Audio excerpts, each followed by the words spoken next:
GLOBSEC, Kim Dozier. Hello, thank you. Welcome to the next session here on the Albright stage as the rather rowdy last session leaves the room. We are about to discuss the EU digital agenda, so please get your GLOBSEC apps ready. There will be a couple of Slido polls. But first I'd like to introduce you to a couple of women who are a part of GLOBSEC's CEE Her initiative. This is an initiative to amplify women's voices from Central and Eastern Europe, the Western Balkans, and the Eastern neighborhood. So with that, I'd like to say please welcome to Vladislava Gubalova and Oleksandra Hordon.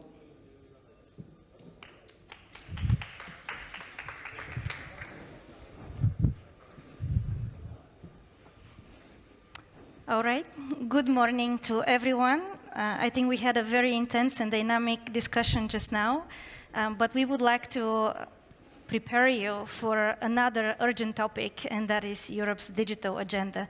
As Kim already mentioned, my name is Vladislava Gubalova, and I'm a senior fellow here at GLOBSEC. And my name is Oleksandra Hordon, and I'm a project coordinator here at GLOBSEC. In today's world, driven by technology and innovation, besides new challenges, new opportunities emerge as well. Just as in other areas of life, the digital space can also benefit from gender equality and diversity. So I would like to ask you a question. What do you think? Do all genders benefit from digitalization equally? I invite you to answer the question in Slido. And we will see your answers popping up here.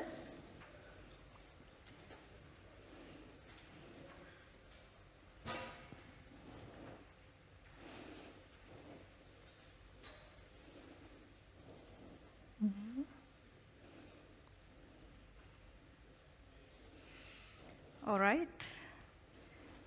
We are somewhat equal on the answers.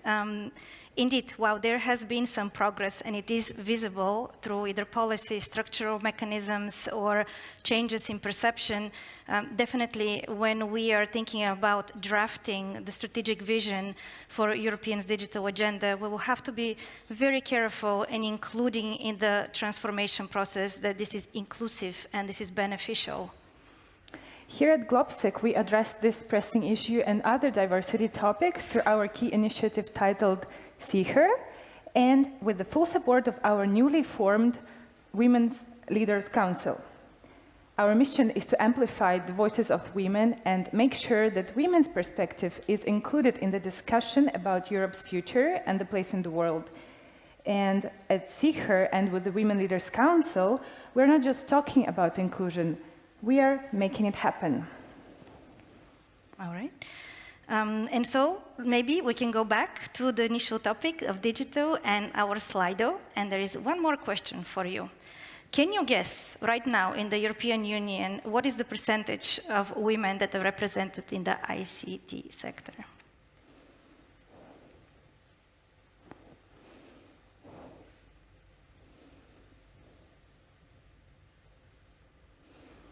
All right. We are definitely having a knowledgeable audience or an audience that have already read our report. But in our latest report, indeed, we have discovered that at the moment, we're standing at 19% here in the European Union. And if we looked at Central Europe, you would see that actually it drops further to 15%. Of course, when women would like to join the digital space, either as users or as creators, they are faced with several and different of sorts challenges. We can talk here, of course, about the gender-based cyber violence that is being experienced, biased algorithms, lack of advanced digital skills, not basic, but advanced digital skills, gender stereotypes. Did you know that in the European Union right now, if there are 1% of school girls that are actually interested in digital career compared to 10% of school boys, for example. Women in academia that also work on the topic are still struggling in visibility and authorship as well. Among other challenges that women face are, of course, missing role models and leaders, lack of work-life balance, and finally, gender pay gap. Now, I have another question for you. Can you guess which country has the widest gender pay gap here in Central Europe?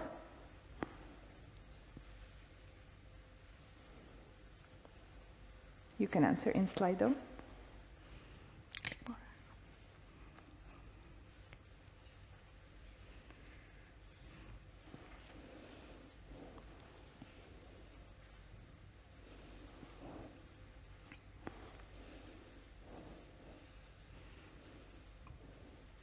Okay, some answers still coming. All right, so it looks like Slovakia is leading for now. Poland, Czechia, Austria, the lowest. Well, here's your answer. Actually, Czechia, with the gender pay gap of 30%, shows the lowest score among the countries which we examined, among the 4 countries. Austria is faring somewhat better with 20%, but still shows a pretty significant disproportion. And this is as currently here in Europe alone, we have more than 700,000 openings in the digital sectors, which means that women have the opportunity to access, they have the opportunity to do it on their own terms.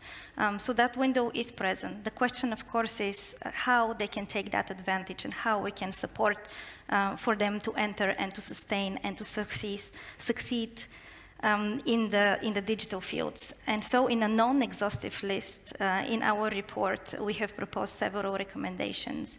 Some of them include protecting women as digital users, either through policies, monitoring campaigns, digital literacy, of course, fostering digital education, increasing the visibility and number of role models, establishing and supporting well-coordinated hubs for monitoring and professional growth, support mothers to enter or re-enter the different sectors. And of course, when we talk about AI solutions, consult with women from various backgrounds. So the report includes these and many other insights which we believe can benefit the EU's digital agenda. Please take a copy if you pass by one. We'll be happy also to talk to you on the site. And I think now it's time to welcome a group of extremely esteemed and well-knowledgeable experts who will bring to us indeed how we can move on towards a sustainable as well as human-centered digital transition. Thank you for your attention. Thank you.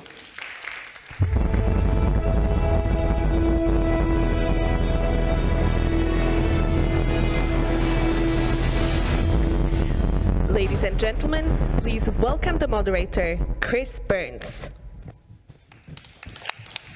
Hello, everybody. I hope my microphone is on. I think I hear myself.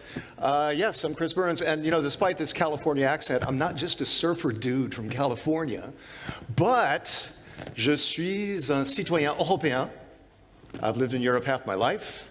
I've been in Brussels for a decade and a half, so I know very much what these EU digital agenda issues are. And with me will be Ivan Bartoš, a Deputy Prime Minister and Minister of Digitalization of the Czech Republic. Please. Also, Aoife Houlihan, Vice President, Government Engagement, Visa. Welcome. Nanna-Louise Linde, Vice President of European Government Affairs, Microsoft. Please. And Peter Balík, Senior Advisor and former Minister of Investments, Regional Development and Informatization of the Slovak Republic. So let's have a seat, why not? And let me give you some tech tips, because not only are we speaking, but you will. We want you to. We'll have a roving mic and a couple of other tech tips. You can raise your hand either, or through the GLOBSEC app, you can put in a question. If you're a bit bashful, you can put it in there, and I'll get them on my iPad here. Hashtag GLOBSEC 2024. Keep that in mind. If you hear a good soundbite, please cast it wider. It's very important to get it out of this room. Beyond that, of course, we're streaming and we're recorded, so you can see that for playback later. We're looking at three key issues. We're looking at skills jobs. We're looking at the market. We're looking at competition, the single market in Europe. How well is it working? How do we make it work? And third is security and safety. So before we get to those issues, I want to tap your brains with three quick questions. Can we go to that? First of all, the Slido queue. Can we go up on that? You can see the slido.com, or you can go through the GLOBSEC app. That is preferable to the organizers as you connect. And that is the same hashtag as sending it out. Hashtag GLOBSEC 2024 is the hashtag to send out on the social networks, and that was the one to log on. First one. How far has your company or organization made the transition to digital? How far along are you? So are you getting started? Is it a work in progress? Oh, is it cutting edge? Yeah. Working. All right. And be honest. Okay. And I think people are brutally honest. Half of you say it is a work in progress. Yeah, that makes sense. Okay, let's move on to the second question. In what ways, I hope that's the next question. Yeah, in what ways is the skills gap holding your company organization back from the digital transition? In what ways? So this is a word cloud. You can put in anything you want. I'd like to see that. What's holding you back? Because we'd like to kind of discuss that over the next 45 minutes with you. What do you think? Maybe it's a little early to think. But yeah, it's a question of money too. Yes, that's right. Investment, right? Uncertainty. Yeah. Do we have the budget for it? And there's, of course, bureaucracy. It's winning hearts and minds too, isn't it? Within the organization. Yeah, lack of will, that's the thing, right? No time. No time. How do you make the time? And the mentality, resources, yep. Laziness, mentality. But if you know that if you don't get with the program, get on the train, you're going to lose out to the others, to the competition. Okay, let's go to the third, mentality and budget. Yeah, it's those two. Very interesting. Okay, question 3. How worried are you about cybersecurity and online safety? That's what we're going to attack as well. So, panic button. Somewhat concerned. Okay. Nobody's not worried yet. That's interesting too. Yeah, very good. Somewhat concerned. But 1/3 are really worried. How do we soothe their concerns? Maybe we can come up with some solutions. Maybe you can. So let's get it started then with skills, because it's all about skills. It's all about jobs, right? How many jobs are going to have to evolve? We want it to be win-win. We don't want people to lose. We want people to advance. How do you do that so that we don't have winners and losers? Right? A couple stats I can throw out. 2021 Digital Economy and Social Society Index shows that 1/3 of Europe's workforce lack basic digital skills. Uh-oh. Now, maybe it's better in the last 3 years, but, and maybe COVID sort of kind of sped it up, hopefully. And then the other one is more than 3/4 of companies in an EU report, in the EU report difficulties to find workers with the appropriate skill set. 3/4? Wow. So let's get started. Let me first then go to Ivan. And I might mention that you were tech minister 2 years ago when Czech had the presidency, rotating presidency of the EU. One headline I saw from Politico, a pirate, because you were the Pirate Party, a pirate in Brussels, Czech tech minister to shake up the EU. on laws to regulate artificial intelligence, data, and digital identity. Now, since then, we have the Digital Services Act, Digital Markets Act, and before that we have the GDPR. Those are the data protection, right? So we have things in place. We have the regulations in place. Did you get what you want?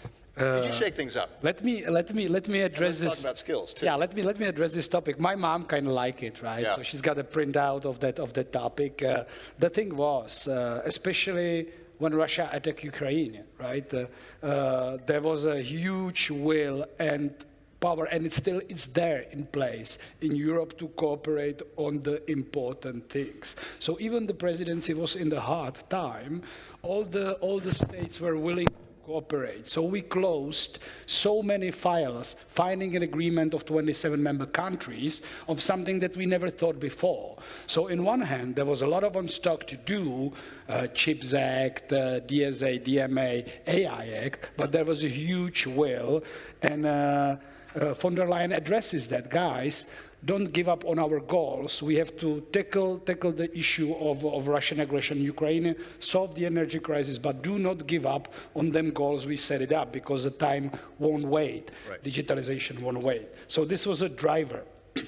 So it was a success, but not of Ivan, but all of them countries trying to find agreement on what is common, what would move us forward. So this was a particular motion that I felt during our presidency. That's why we succeed, for example, on finding agreement on AI Act. So thanks to everyone who did cooperate, less red lines, and then we can move. The thing is, and it's more important part now, that we need to implement, and that's a tricky thing. Put it into action. Yeah, so we address the Commission and many states and many ministers, please guys, do little regulation this time in the future Commission. Right. Let us to implement correctly European-wide, because how the Europe can fail if we implement in a different way, and we then lose the benefit of a single market, right, which means same regulation and the same situation in all the states. Okay, so that's the big picture. What about skills and jobs? We'll hit that first. How do we address that? Okay. How are you addressing it? As you said, it was one of them topics that we also raised. We do have a European-wide of a digital educated people. We are doing pretty good. Even though last year I think was we are doing pretty good in upskilling people to using digital services, because they are using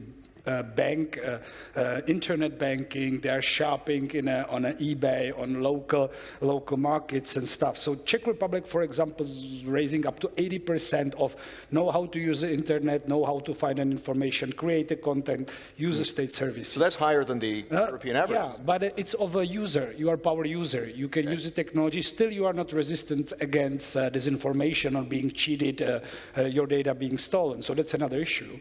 But European-wide, we do have a lack of education, not even on an ICT field, but also in STEAM, engineering.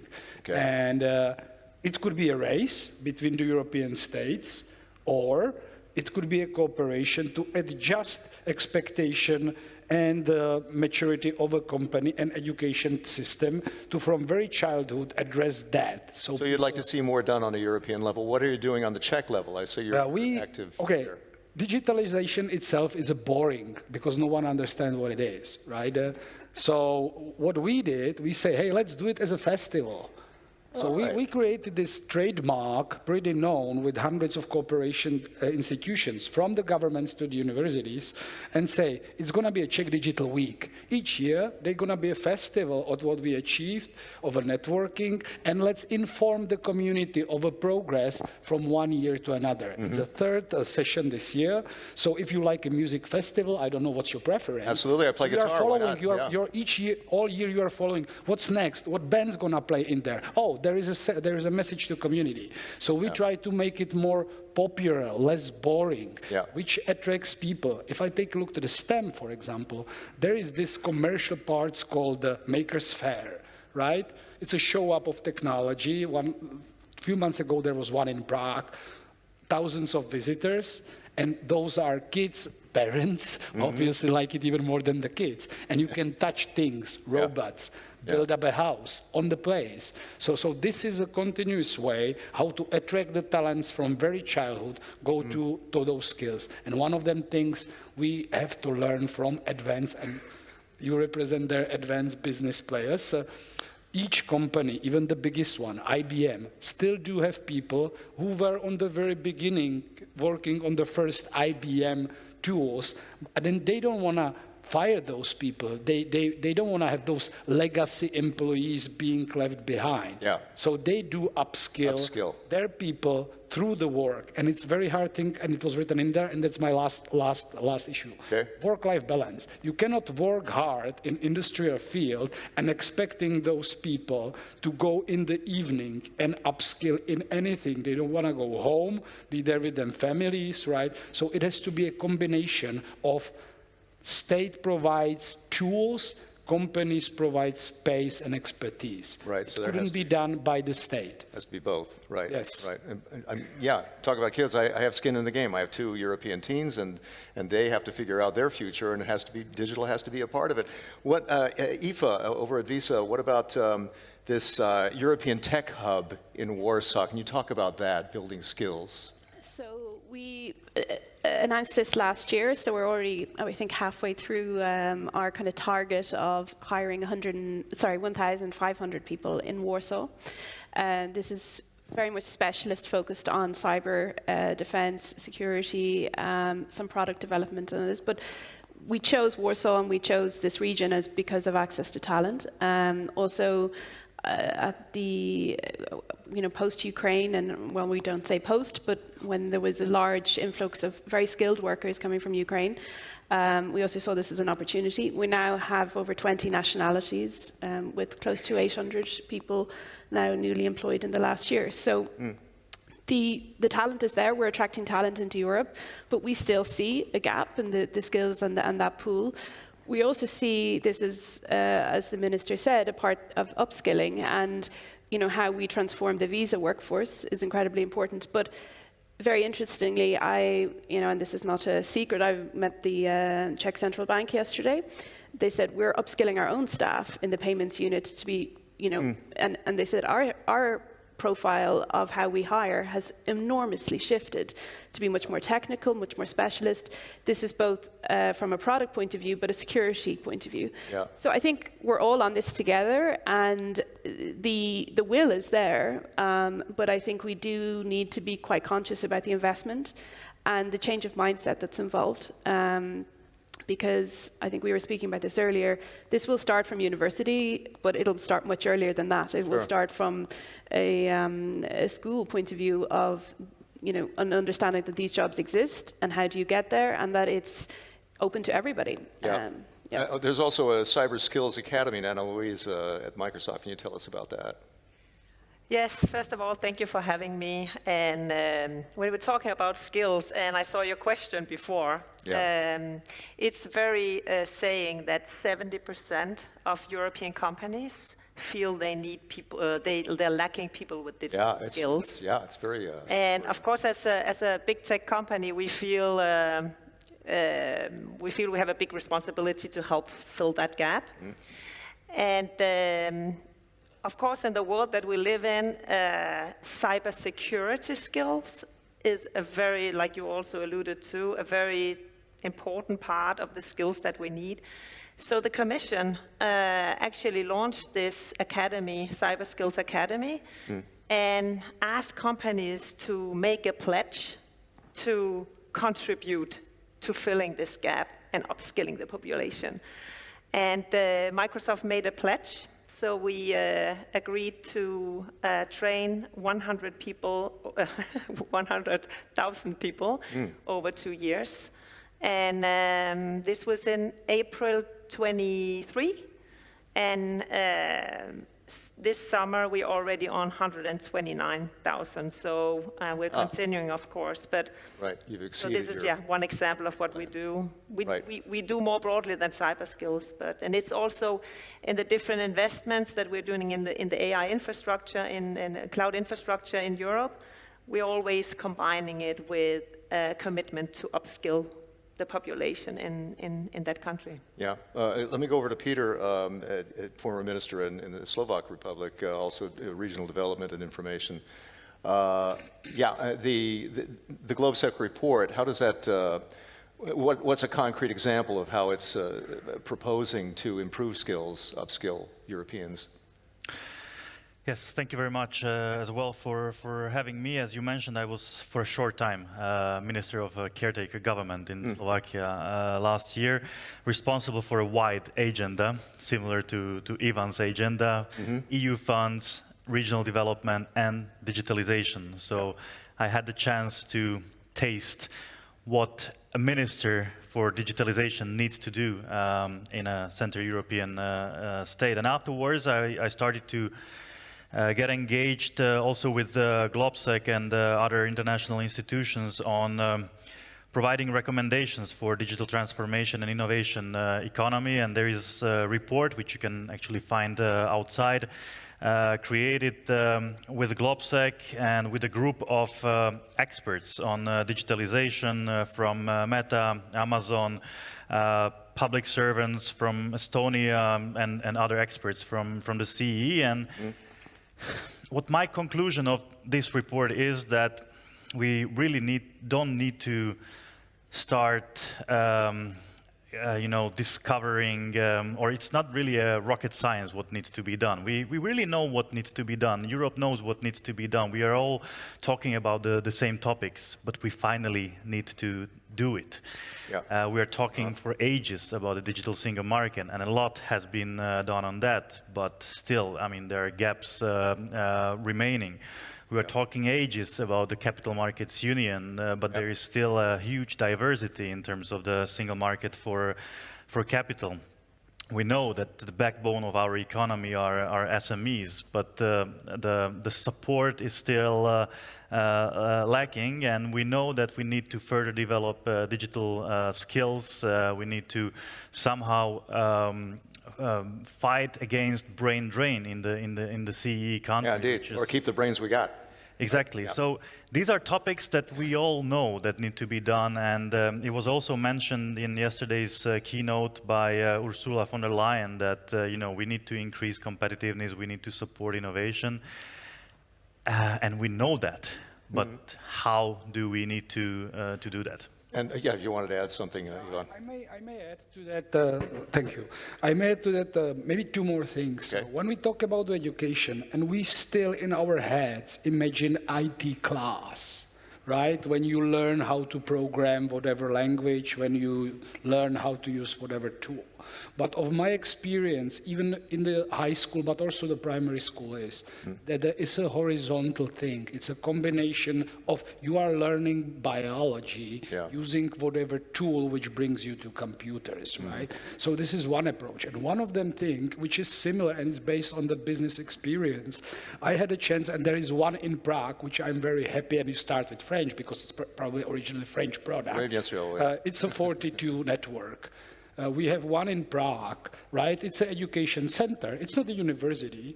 It's run by the private companies. It's called the 42 Prague. It's 42 probably in other states of Europe. There are many of those. And it has what the people need. It's got a gamification of education process. It's open 24/7. So if you've got a kid in care, if you are a parent, if you are working hard in your company, but you have a Saturday morning bad weather or 33 degrees, it's nice climatization in there, you can go there and work on your upskill in driven courses, having a shared knowledge, mentoring by those who are on a higher level. And as I'm seeing demands from the companies, having a certification from this Network 42 or 42 Prague, it's being understood this man or woman knows this particular technology on a certain level. So all that upskill thing has to be like really fit to the needs of the people who wants to upskill. Because the other hand, the only way how we can do that, it's a threat, people, because of the expectation, and it's an EU report, if we won't do things, in Czech Republic, 500,000 people would be in 10 years, wouldn't get a job because their basic skills would not fit the need of the industry. Yeah, we got to move right? faster. And so but you won't believe it until it would touches you. I never learned anything that I didn't need for my career work when I need it. So it's not a good way to like scare people of losing a job, but it's on stock.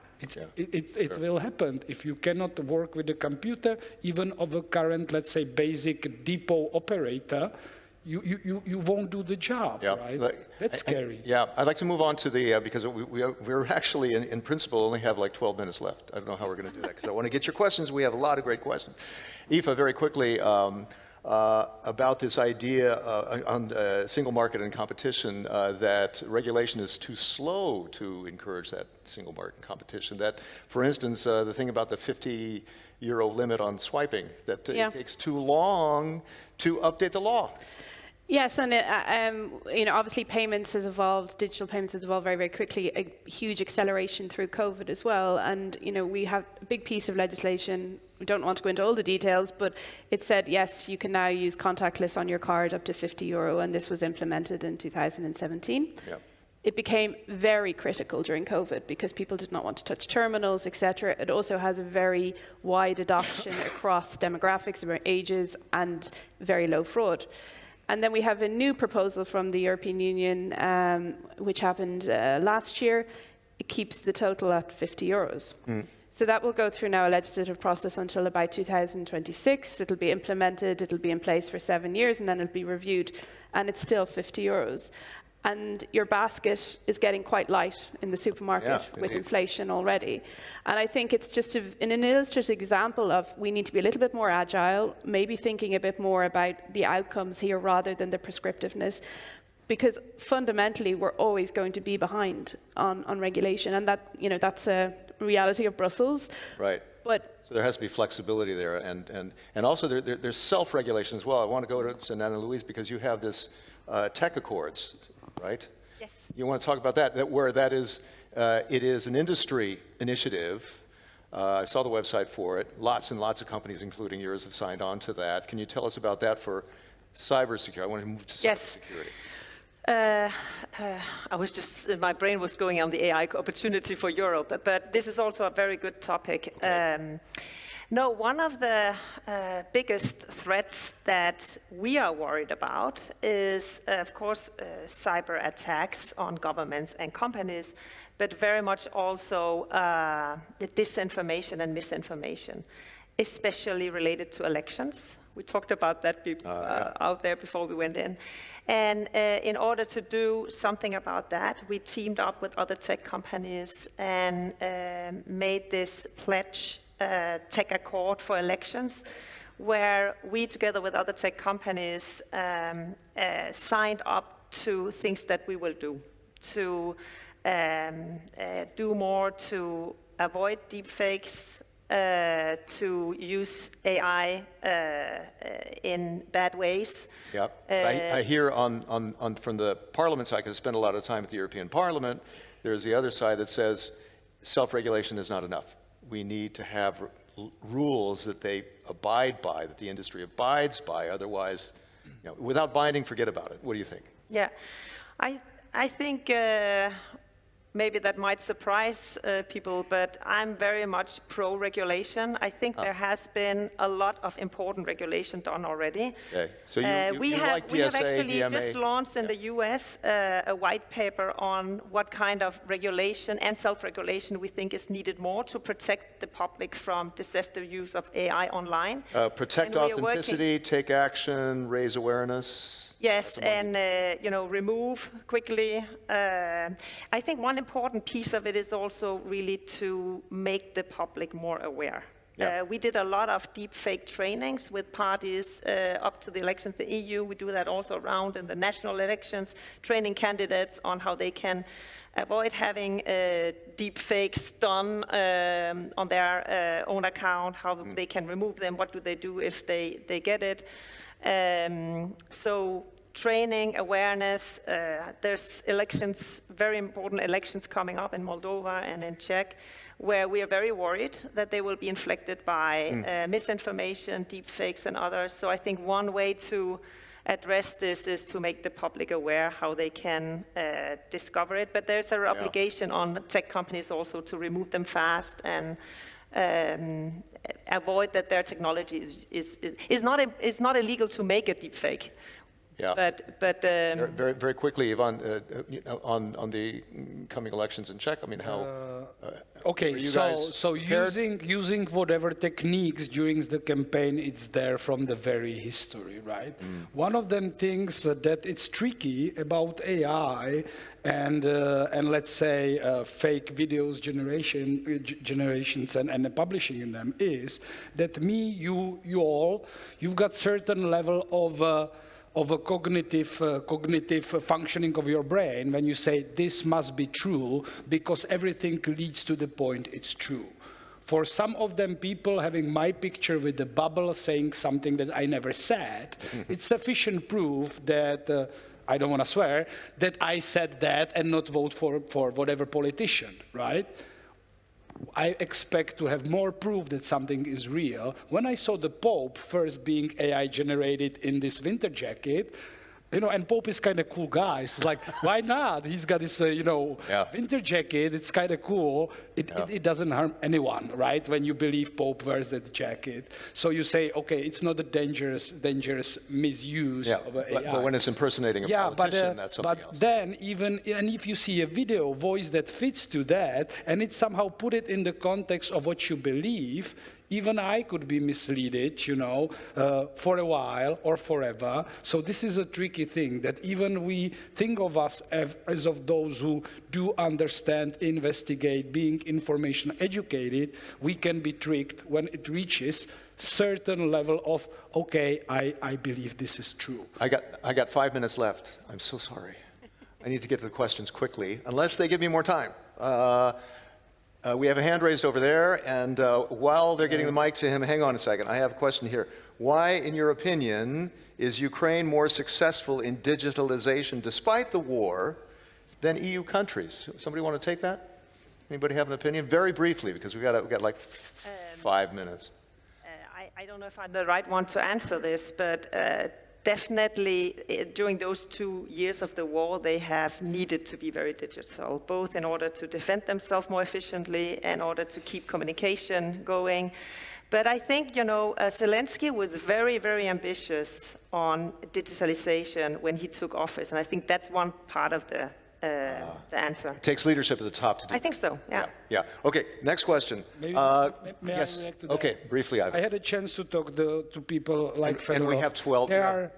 They are very dedicated to the goals. So they work hard on them goals.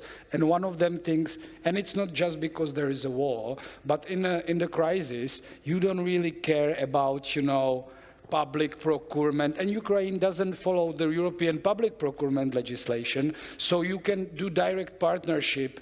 Because there is a war, you're dealing with crisis, and it's allowed. So they can act fast. Yeah, so you can act fast, and in many cases, and I'm pirate, I was always, let's do public procurement on everything. It doesn't make, in a global world, in many cases, it just doesn't make a sense. You want to do government-to-government partnership project. You want to depict the one who is the best in particular technology, and Microsoft in them cases migrate all the data and clouds to the Poland, right? And they went cloud, entire government, like in a month. It's unbelievable. In any country in Europe, you can't do that. You just cannot do that. They changed the law in 1 week in order to allow their data that was on servers in Ukraine to migrate to data centers to keep them safe. I don't know if in Poland, but it was a good path. I'm not criticizing that, but combination of those make it happen. Yeah. Okay, question over here, please.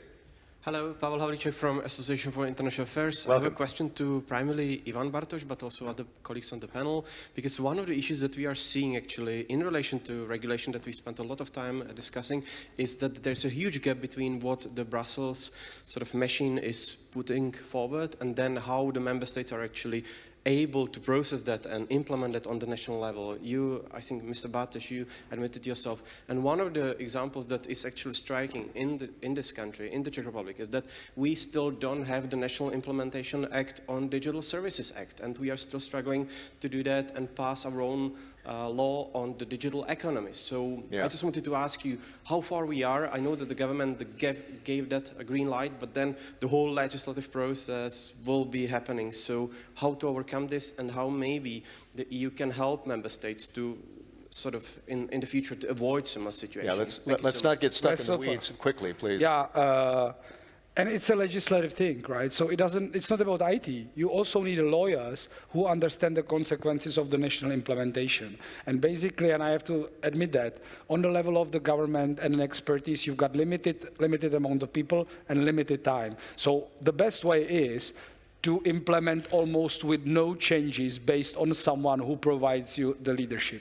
For example, European wallet, referential solution from Denmark. Why should we, all the countries, think differently if someone goes and show us the way? So yeah, and of course, it's a structure of the ministries. Some of them countries are very dynamic. We get to those ministries, put them together for 4 years to achieve this goal, then we just turn them apart, make a different structure. We are very rigid in Czech Republic of changing the structure. So sometimes 3 ministries are responsible for one particular delivery, which is tricky to coordinate. Okay, another question out there? Yes, hand over there. As the mic goes over there, I have a question here. How do we ensure digitalization does not widen the gap between privileged and underprivileged communities in a way that later becomes harder to bridge? How do we prevent that gap from happening? Who would like to hit that? I mean, that could be a whole day conference, actually. Yeah. I'm happy just to say one short comment. I think it's such a good question, and it's so important. It's So I political, think we have too, to because think, the people who fall between the cracks, who lose their jobs, they're going to vote for populist I mean, for parties. our development of the technology and putting on the market, we put down, and you talked about self-regulation before, 6 really principles for everything that we do. And inclusivity and fairness are 2 of these principles that we include in everything that we do. So how do you make it inclusive? I mean, it's a broad word. I mean, it is. Okay, maybe. Well, I think just from we see a diminishment of cash at the moment, and we would always advocate, because of course in our business we want to digitize everything, but there must be a choice for consumer, and that must be available. And something does not always have to come at the cost of something else. It is, if a consumer chooses to pay in a certain way in a certain context, once they're informed and they have a choice, I think it's very important. Yeah. We need to bring people on this journey rather than it always feeling very forced. Absolutely, yeah. Ivan, quickly or no? There has to be, even in the future, for today's 20 years old kid, there has to be I would say a paper way to do things, right? But not to charge them fortune to use a paper way. There will be certain amount of people who won't use them services, and we need to keep them involved. And it wouldn't cost us many people to do that, because more and more people will go. And one of them thinks of a liberalization to access to technology is this. Whatever the trademark, I'm not showing any particular, like people do have a cell phone. So if we allow people to access of a specific price of a terrorist data in the box, if you take a look on states, Albania and the others, right? They skip this desktop digital government thing. They went directly to the cell phone, because you can charge it even from local solar thing. And if you can get access to the internet and access to the data, that it's one of them part of not to be left behind in the future. Then, of course, skilling and reskilling will need to be an important part of it. I mean, history has shown every time you have a new technology, there are jobs that go away. There's a lot of new jobs coming. Right. So how do we reskill people to become part of that development? Well, on that, and please hold that question over there. There's one over here that is relevant to that. Is the Student Training Center part of Microsoft's promise to raise 100,000 people? Is it possible to create something similar for older people across Europe? I mean, for instance, I have a Polish mother-in-law who lost her job and votes for a populist party because she's angry with how the system left her behind. Yeah. How do you address that? First of all, I actually don't know. So the person who posted this question can follow up with me and we'll see if they're part of our program. Otherwise, this should definitely be. For the elderly people, it's something that we have focused on and that will be part of this white paper for Europe that I just mentioned before. Okay, good. Read the white paper. Peter. We actually have lessons learned on that in Slovakia. We launched a program 2 years ago on training with digital skills elderly people. So we actually created a curricula which are focused on explaining what is a hardware, what is a software, how to use it, how to actually not trust all the information that is out there. Right. And actually these trainings are happening right now. It's being covered from the recovery and the resilience plan. It's a bit controversial measure in Slovakia because at the end of the trainings, and that's actually the cherry on the top of the cake, the elderly people actually get a hardware. They get a tablet as a reward for participating in the digital skills trainings. But they really need to participate, and it's actually 40 hours of trainings that they get from the state. Excellent. Ivan. Two things happening in Czech Republic. One, I'm very proud of, it's not my goal. I didn't make it, I didn't create it. We've got NGOs of a huge volunteer network who are helping elder people to do things through the internet, from the hardware connection to actually user services on call. Volunteers, Republic-wide. The big thing that I started, and part of my education is librarianship, but the main is information science.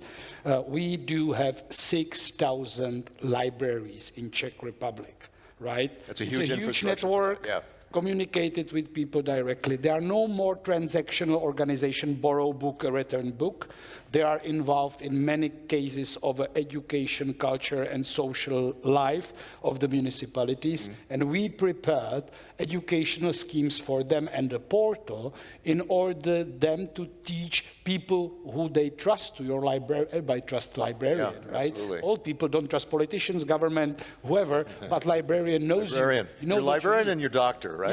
Yeah. So, and they are involved through the National Library. We just started this project. I'm very happy because they did participate in many things when state needed them help. And this is this direct last mile between the technology, I'm sending you to learn something, to the person who needs a guide. And librarian is a guide of a person to the world of information. So first 3 courses are how to use governmental services, have a secure ID to contact the states, use a portal of the citizen, and I don't know what's the third one, but something of them services.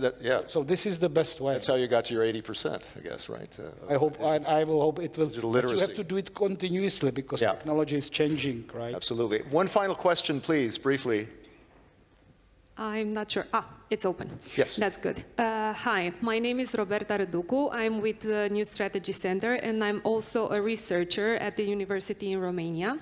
And my research showed that, actually the research that I was part of, showed that there's a generational gap, and there are generational differences and points to be addressed while teaching people how to use different technology. Yeah, like we just talked about, Yes, but actually there's more than that, because what I saw right now was a split between students and older adults. But what about the middle part?